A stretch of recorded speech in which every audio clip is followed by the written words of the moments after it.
부동산 역대급 매수 기회 왔습니다. 이런 주제로 좀 말씀을 드리려고 해요. 자, 실탄 모아라. 2021년 연말부터 주장창 말씀을 들었어요. 왜요? 22년은요 하락장이니까. 네. 그리고 23년도 엄청나게 입주 물량이 터지죠. 대구란 지역에 38,000세대가 터지고요. 그리고 2024년에도 마찬가지로 2만여 세대 대구에 입주 물량이 터집니다.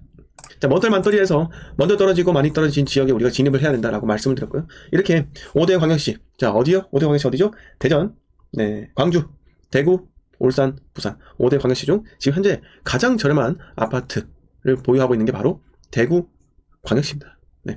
올해 38,000세대가 터지면서 어떤 일이 발생했습니까? 엄청난 혼돈의 시장이었고요. 그런데 정말 웃긴 게 뭐냐면 이렇게 입주 물량이 대거 터지고 내년에 입주 물량이 또 23,000세대 이렇게 입주 물량이 예정이 되어 있는데도 불구하고 특정한 아파트에서는요 반등을 치더라. 그 말이 뭐다? 반등은요 어쩔 수 없이 생애 특례 보금자리 대출이 2023년 1월에 첫 시행이 되면서 그 결과예요. 그것 때문에 전국이 동일하게 상승했지만요. 그런데 한편으로 우리가 알 수 있는 점은요 이런 점이에요. 아니 38,000세대가 입주하는데도 불구하고 반등을 치더라. 그건 뭐다? 그거는 이 대구라는 지역의 수요 힘이 그래도 어느 정도 있다라는 점이에요. 서울을 사지 말고 수도권을 매수하지 말고 정말 재미없게 광역시 부동산을 매수하러 갑니다. 제가 만약에 여러분 유튜브를 성공하고 싶었다면요, 유튜브를 통해서 돈만 추구를 했다라고 하면요, 저는 절대로 광역시에 대해서 이야기하지 않을 거예요. 제가 무엇에 대해서 이야기했겠습니까? 당연히 서울과 수도권만 이야기했겠죠. 왜? 서울 수도권 인구 합쳐보세요. 2천만이에요. 2천만 시장이 재밌지. 나머지 광역시 5대 광역시 숫자 다 합쳐봤자 2천만이 되질 않습니다.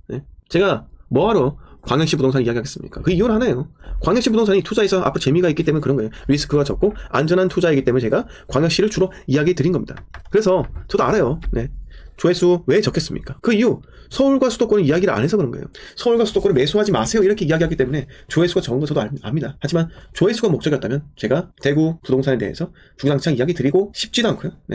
이야기를 드릴 필요도 없겠죠. 자, 그런데 여러분 잘 생각해 보세요. 자, 정말 광역시는요 역사적 반복이에요. 이게 투자를 오랫동안 하시던 분이면요 지금 서울 수도권에 메리트가 없고 대구가 메리트가 있다는 것은 본능적으로 알게 되어 있습니다. 왜? 광역시는 정말 신기하게도 입주 물량이 감소하면 오릅니다. 입주 물량이 감소하면 오른다고요. 왜 그런지 아세요? 광역시는 인구수 많지만 살고 싶은 곳이 별로 없어요. 자, 대구에 거주하시는 분들 잘 한번 생각해 보세요. 자, 우리가 대구역 볼까요? 자, 대구란 지역이 이렇게 있어요. 대구란 지역이 이렇게 있습니다. 자, 여기서 지적 편입도를 클릭을 하잖아요. 그러면 대구에서 잘 모르시는 분들은 여기 분홍 색깔 되어 있는 중구가 가장 좋은 거 아닌가요? 이렇게 이야기를 해요. 그런데 대구에 대해서 조금이라도 잘 아시는 분들은요, 이 중앙로가 있는 이 인근은요 주거지로서의 가치가 매우 적합하지 않다는 것을 알고 있습니다. 자, 상업지가 발달되면 발달될수록 학교라는 게 많이 생길 수가 없다는 거죠. 학교가 생기지 못하면요, 학교는요 초등학교, 중학교, 고등학교 이렇게 다양한 연령층의 부모님들이 살기 때문에 수요가 다양하며 수요가 지속적으로 유입이 되는데, 상업지역에는요 그냥 주상복합 사지 말라고 하는 이유예요. 학교가 없잖아요. 학교가 없으면 수요의 유입이 제한적이다라는 겁니다. 제한적입니다. 자, 그러면 제가 도대체 왜 상업지역 근처를 사지 말라고 하는 이유를 이제 잘 아시겠죠? 자, 죽전역 인근도 마찬가지입니다. 이 상업지역의 주복들 미래 전망이 있나요? 죽전 내역이 너무 좋지 않나요? 이렇게 이야기하시는데 제가 뭐라고 합니까? 하지 말라고 이야기하잖아요. 왜요? 다시 말씀드립니다. 상업지역은 상업지입니다. 장사라고 만든 지역이 상업지라고요. 그런데 우리는 아파트를 투자하면서 왜 상업지를 바라봅니까? 아파트를 투자하려면요 주거지역을 봐야죠. 왜? 주거지역은요 학교가 밀집되어 있고 학원이 밀집되어 있고 학생이 많고 그러면 자연스럽게 인구가 끊임없이 유입되는 그런 지역이다 라는 겁니다. 자, 그래서 주상복합은 어쨌든 간에 투자할 가치가 낮다니까요. 자, 제가 말씀드리고 싶은 부분은 광역시는 그래서 살고 싶은 지역이 제한적이다 라는 겁니다. 살고 싶은 곳이 제한적이다. 자, 어디요? 북구 빼고요. 대구 북구는 빼세요. 이거는 투자할 가치가 없어요. 왜? 이미 아파트로 포화 상태잖아요. 아파트로 포화 상태면요 더 이상 신축 아파트가 지어질 수 없으면서 원래 그 지역에 신축 아파트가 지어지면서 신축 아파트가 그 지역에 있는 아파트들 시세를 견인을 해야 되는데 그렇게 하지 못한다라는 겁니다. 그래서 북구로 제외하고요. 그리고 또 달성군, 달성군 여기는요 군이잖아요. 군 단위는 행정구역은 넓어요. 그런데 주거지가 약하다고요. 행정구역은 넓으나 주거지로서의 그런 인프라가 떨어지기 때문에 여기는 투자할 필요가 없다라는 겁니다. 물론 여기도 오를 땐 올라요. 상승 막바지 때 이런 달성 군 지역까지 사람들의 투자금이 흘러 들어가서 그 사람들이 다 물린다라는 겁니다. 자, 그래서 대구는요, 북구와 달성 군을 제외한 나머지 6개 구를 지켜보셔야 한다. 그리고 이렇게 지적 편입도를 클릭하면, 네, 상업지역이 이렇게 위치를 하고 있는데, 이런 상업지역은요, 투자를 하는 게 아니다.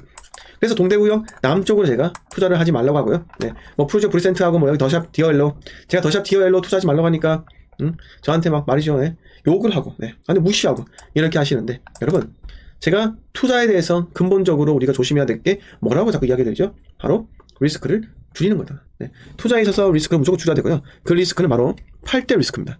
내가 팔 때 쉽게 팔 수 있는 그러한 재화여야지만 된다는 거예요. 그게 바로 아파트만 투자하세요. 네. 아파트 투자하시고 비록 아파트를 할지라도 이 남쪽에는요, 어떤 리스크가 있죠? 동대구역 남쪽에는 어떤 리스크가 있어요, 여러분? 네. 동대구역 남쪽에는 어떤 리스크가 있습니까? 여러분, 제가 서울 수도권에 대해서 이야기하지 않는다 하더라도 모르는 게 아니고요.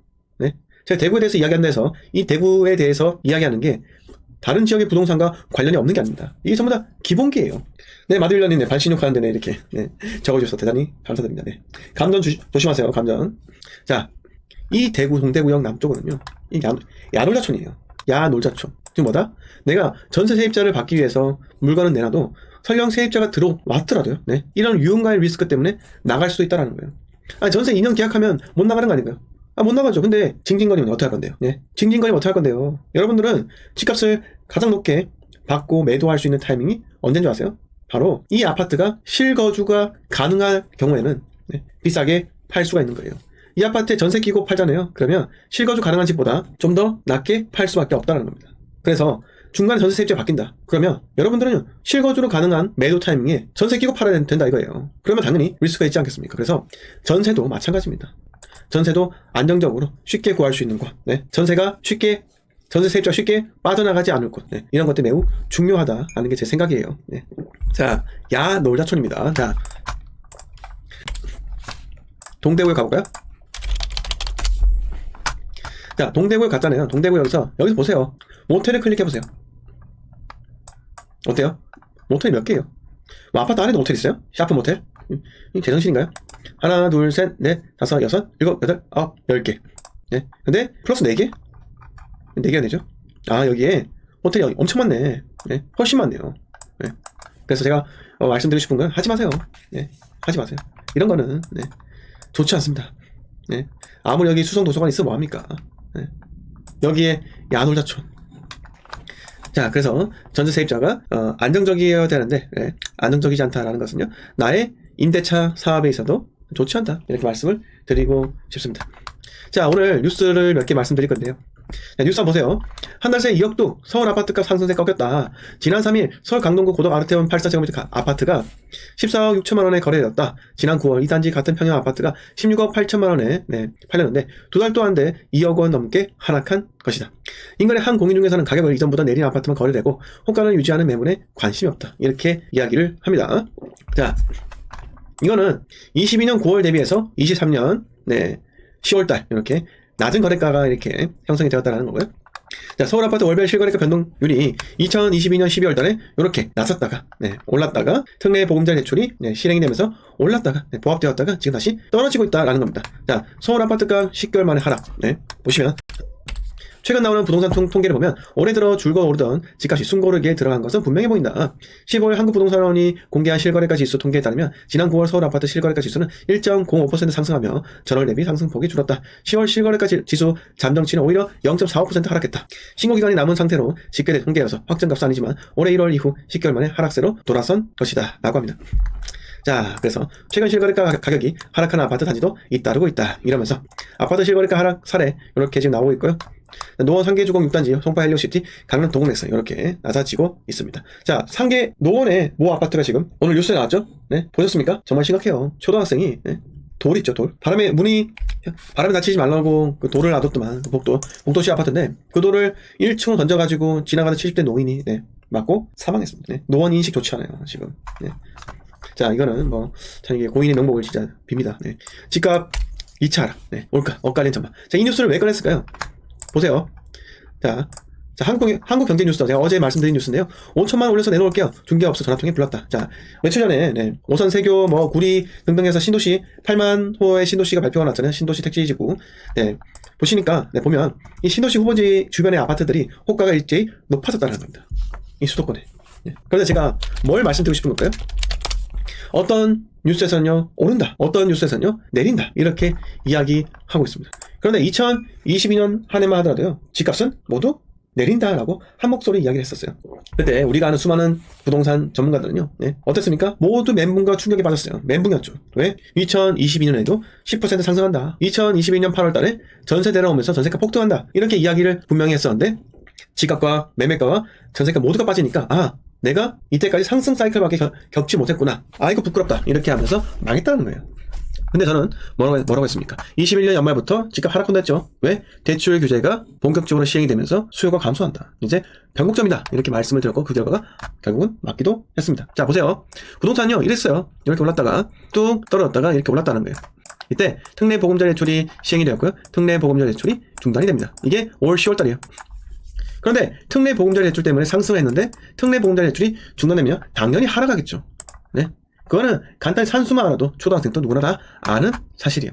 자, 그런데 뉴스가 굿도 있고요, 배드도 있어요. 굿, 배드가 다 있다는 거예요. 그럼 어떻게 되겠습니까? 네? 지금 시장은요 강물속이에요. 비가 온 다음에 강물속이라고요. 강물속에 어때요? 시야가 뿌옇죠? 네? 그게 바로 지금 현재 굿, 배드가 모든 전망이 혼재되어 있는 겁니다. 그러면 어떻게 해요? 왔다 갔다 왔다 갔다 앞으로 횡보장이 펼쳐진다 라는 겁니다. 그런데 이 횡보장이요 올라가기 위해서는 어떤 일이 발생해야 될까요? 저는 말씀드릴게요. 전세가가 올라줘야 돼요. 왜? 전세가 상승을 통해서 이 매매가가 시장에 있어서 적당한 금액대다라고 이 소비자들한테, 시민들한테 인지가 되어야 된다. 이 시장가가, 여러분, 이 시세가 합당하다, 합리적이다, 이렇게 시세가 합리적이다, 이렇게 사람들이 생각을 하게끔 만들어줘야 된다라는 겁니다. 예. 그러면 결국 전세가 올라가잖아요. 전세가 올라가면서 매매가 붙는다. 그러면 생각보다 매매가가 저렴한데요. 이런 심리가 계속 시장에서 생기게 되면서 결국은 여기에 엄청난 에너지가 축적이 되더라. 그러면서 상승을 하게 된다. 다만 여러분, 이 에너지가 결국은 보세요.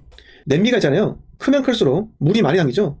가마솥에 물을 많이 넣잖아요, 여러분. 자, 냄비가 이렇게 양은 냄비가 있잖아요. 양은 냄비가 있죠. 네, 양은 냄비가 있고 우리 빨래통 삶는 이 냄비가 있을 거 아니에요. 네, 물의 양이 다르잖아요. 그러면 물 끓는 데 시간이 같습니까, 다릅니까? 당연히 다르죠. 제가 말씀드리고 싶은 부분은 이거예요. 물 끓는 시간이 다른 건요, 여기에 아파트의 절대적인 총량이 다르다라는 거예요. 그래서 지방에는요, 지방 소도시는요, 정말 한 10명 모아서 동시에 그 아파트 뭐 10개 사잖아요? 그러면 시세가 다 올라버려요. 왜? 전체적인 총량의 아파트의 총량이 작기 때문에 그렇습니다. 하지만 서울은요, 제 아무리 시그니엘 가격이 올라보세요. 전체 아파트 가격이 올라갑니까? 아니라고요. 그냥 이 아파트만 불 붙고 다시 꺼진다. 이 불이 전체로 확산되기 위해서는 휘발유도 필요하고 뭐 여러 가지 인화 물질이 필요하지 않겠습니까?